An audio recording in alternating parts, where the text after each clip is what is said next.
ஹரிஷப்பா எல்லாத்துக்கும் good morning சொல்லுங்கள். 9:30 கிட்ட தாங்க என் பிள்ளை எந்திரிச்சான் குளித்தான், பட்டையெல்லாம் போட்டுட்டு வந்தாச்சு. இரு மக்களை இரு. இன்னைக்கு காலை டிஃபன் வந்து பூரிங்க. இந்தா நான் குழம்பு வைக்கணுமா, பூரியை மட்டும் வச்சுருக்கேன்னா குழம்பு வைக்கணும். நீ ஏன் எடுத்து வை, சிந்தாமல் மட்டும் எடுத்து வை. ஆ குட் பாய். சரி சரி சரி சரி, மறுபடியும் கொஞ்சோண்டு எடுத்துக்க வேண்டாம். குடஞ்சு எடுத்துக்கோ. எடு எடு எடு, அப்படி தான் எடு. சிந்தாம. சரி சரி, எல்லாத்துக்கும் பாய். எங்கே இரு ஹரிஷ் குட்டி, பாய் சொல்ல சொல்லுங்கள். எல்லாத்துக்கும் குட் மார்னிங் சொல்லுங்கள், சாப்பிட வாங்கன்னு சொல்லுங்கள்.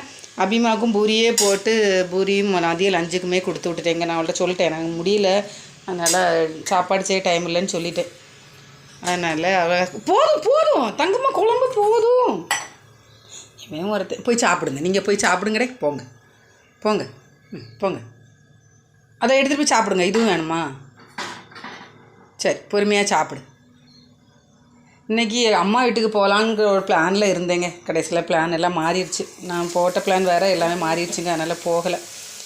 இனிமேல் தான் மதியானத்துக்கு என்ன செய்யணும்னு யோசிக்கணுங்க. நான் அம்மா வீட்டு தானே போக போகிறோம் அப்படின்னு சொல்லிட்டு நான் எதுவும் காய்கறி எதுவும் வாங்கியும் வைக்கலை. சரி பார்க்கலாம், ஏதாவது செய்யணுங்க. ஹரிஷ் குட்டி பாய் சொல்லிடுங்க பாரு.